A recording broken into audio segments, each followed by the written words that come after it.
But they're afraid. The problem is most docs just simply go, I've never done that, so I'm not going to do it now. And you go, well, what's wrong with it?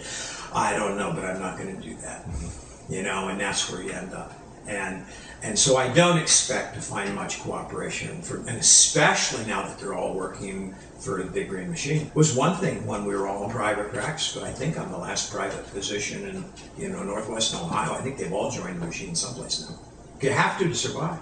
Most people don't have the latitude to do what I did and go to cash. You know, it really takes a big adjustment, and they're afraid. They were afraid to make the jump. As a responsible person with growing concerns for your privacy and personal liberty, you want to know where we're headed and what you can do about it. We ask the experts what you need to do to take prudent and responsible action to safeguard your family's wealth and well-being, and what basic first steps will help you to be aware and prepared. ReluctantPreppers.com. Which types of medication are the most essential in a low technology, low infrastructure type environment? You know, if you take this product right here, clindamycin, and buy one of those for 39 cents and drop a 300 milligram capsule of clindamycin into it, you have enough topical antibiotic to treat 10 people for a month. And you got nothing in it except for a $1 capsule. Now you go buy the same product and it's 65 bucks, right? So there's a lot of workarounds. There's a lot of things that we could do. I make another topical ointment. Wound management is always a big issue when you're on your own. You don't want to let a wound get out of hand. Right. And chloramphenicol, the old antibiotic that they took off the market because it hits anthrax. And when they realized it killed anthrax back in the 60s, the feds took it off the market and declared it too dangerous to use. And they've got a stockpile in all civil defense shelters. They know it's their go-to resistant drug. They've driven the price way up expensive. I make 3-pound tubs of it to take into Haiti, and then I'll just put enough to put in a medicine bottle to give somebody for wound management. It works like a charm. A lot of this stuff, we could put a package together. And then you have to individualize because, what if you're hypothyroid? What's your management of that? Mm-hmm. Well, the answer is, that while 5 years of thyroid from the pharmacy costs $100 a month, $66,000, the same amount of thyroid bought in bulk is $217 instead of $6,000. So you spend $217 and now you own 5 years of thyroid, and if you're hypothyroid, you're not going to die. Mm-hmm. And so, the question is at what level do people want to play? Right. And that's why I kind of like the idea of let's develop, a home safety basic supply set, and then here is stuff that you're going to have to either get your family doctor to cooperate with you. If that works, good luck. I'm not expecting that. Okay. That would be the exception. It would be doctors like yourself who, in most ways, have been in the system and then decided that there's a need to address wellness as the primary goal, not just feeding the system for the sake of the system. Right. Well, they're afraid. The problem is most docs just simply go, I've never done that, so I'm not going to do it now. And you go, well, what's wrong with it? I don't know, but I'm not going to do that. And that's where you end up. And so I don't expect to find much cooperation, and especially now that they're all working for the big green machine. Sure. It was one thing when we were all in private practice, but I think I'm the last private physician in Northwestern Ohio. I think they've all joined the machine someplace now. You have to survive. Most people don't have the latitude to do what I did and go to cash. It really takes a big adjustment, and they're afraid. They were afraid to make the jump. So, and then you'd have that third level of care where you go, oh, you really are serious. You really do want to be prepared, okay? And at that point in time, I go, well, that's when you're going to really want 140 suture, lidocaine, syringes. You got to be able to close a wound. Mm-hmm. Etc. And that's all legal. There's really no limit. Most people have a family member who died or was injured and then became well and left 20 Vicodin in the bottle. Don't throw those away. Repurpose those. Because those are very hard to come up with. you know, and you really need some kind of pain relief. You've got, all pain syndromes go through a front end 48 hours that can be pretty brutal, and then things settle down. Yeah. You mentioned earlier colloidal silver. You said that could be a topic unto itself. You want to take a minute or two to tell us about that? I love it. It's been touted in the industry as a cure-all. It is not. It tends to not kill as much as it stops replication. I used it in Lyme disease for about 2 years and was real tickled with myself that everybody was better. And then a guy came along and pointed out to me, have you tried stopping it? One day after I stopped it officially, just like the day I started it. And I realized I was treading water and I quit using it. If that's Lyme disease, nothing kills Lyme disease, okay? But if I've got Ebola, I'll be glad to stop it in its tracks, okay? We have, there are a lot of things that come along that we don't even know what they are. Well, the nice thing about colloidal silver is it's non-toxic in the right form. We'll talk about the right form in humans, but all of the microbes have a ribosome 70 mitochondrial structure that silver clutches up, and humans don't own that system. So it's not toxic. Now, there are two kinds of silver, and you can tell which one simply by pouring it out in a clear cup, okay?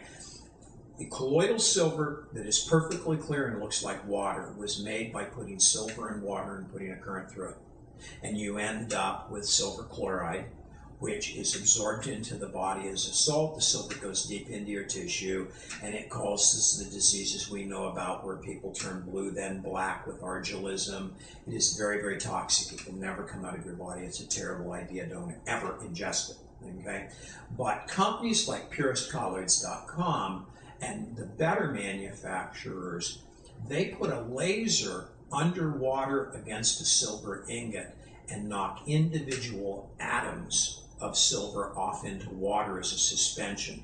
This will look a brown black, and if you were looking through 2 inches of it, you wouldn't be able to read newsprint beyond it. It's about that dark. That's true quality colloidal silver. Those atoms of silver go into your body and are excreted unchanged in your urine and your stool, and they don't accumulate. Okay, and the amount you're getting is really, really trivial, but it's exactly that form of silver that screws up the ribosome 70 system. And you can buy this stuff in pints, quarts, gallons, and 5-gallon carboys. Every time that you go up in size, your price drops by about 30%.